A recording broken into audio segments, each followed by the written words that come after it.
सावन का पावन महीना भगवान शिव की भक्ति, आस्था और साधना का सबसे शुभ समय माना जाता है और इस महीने की कथा समुद्र मंथन से भी जुड़ी हुई है। तो आइए इस वीडियो के जरिए जानते हैं कि इस बार सावन कब से शुरू हो रहा है, कितने सोमवार हैं और इसकी क्या कथा है। सबसे पहले बात करते हैं 2026 में सावन सोमवार की डेट्स क्या है। इस बार यानी कि 2026 में सावन की शुरुआत 30 जुलाई गुरुवार से होगी और इसका समापन 28 अगस्त शुक्रवार को होगा।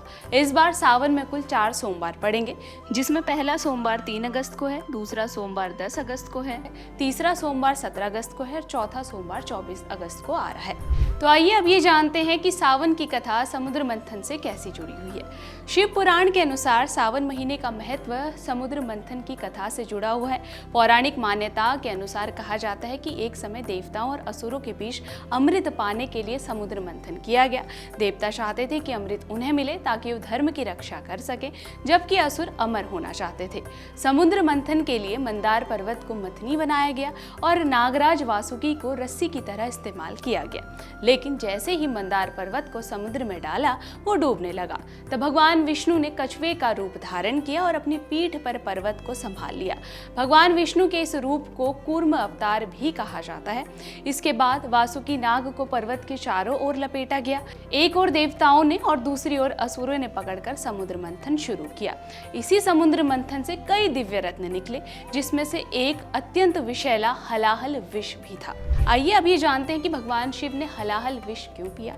समुद्र मंथन के दौरान कई दिव्य रत्न निकले, जैसे माँ लक्ष्मी, चंद्रमा, कौस्तुभ मणि और कामधेनु। लेकिन इन्हीं के साथ एक बेहद खतरनाक विष भी निकला, जिसे हलाहल विष कहा जाता है।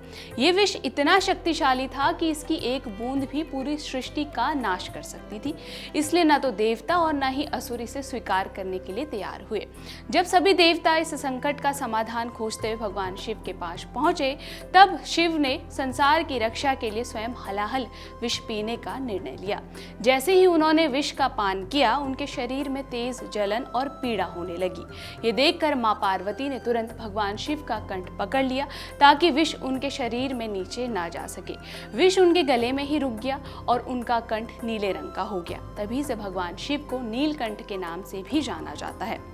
भगवान शिव के इस त्याग और बलिदान से पूरी सृष्टि विनाश से बच गई। मान्यता है कि ये घटना सावन के महीने में ही हुई थी। इस कारण सावन का पूरा महीना भगवान शिव की पूजा और आराधना के लिए सबसे पवित्र माना जाता है।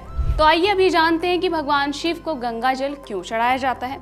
ऐसी मान्यता है कि हलाहल विष पीने के बाद भगवान शिव के शरीर में बहुत अधिक गर्मी और जलन होने लगी। तब सभी देवताओं और भक्तों ने उन्हें शीतलता प्रदान करने के लिए शिवलिंग पर जल, गंगा जल और दूध अर्पित किया। तभी से सावन के महीने में भगवान शिव को गंगा जल और दूध चढ़ाने की परंपरा भी चली आ रही है। इसके पीछे एक और प्रसिद्ध कथा ये भी है कि कहा जाता है कि जब माँ गंगा स्वर्ग से पृथ्वी पर आने लगी, तब उनका वेग इतना अधिक था कि पृथ्वी उसे सहन नहीं कर पाती।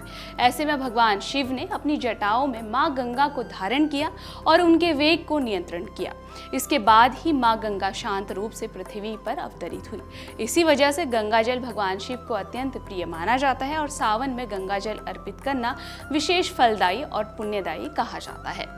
इसी प्रकार की वीडियोस देखने के लिए हमें सब्सक्राइब करना ना भूलें और एस्ट्रोलॉजी से जुड़ी लेटेस्ट जानकारी के लिए डाउनलोड करें माई ज्योतिष ऐप।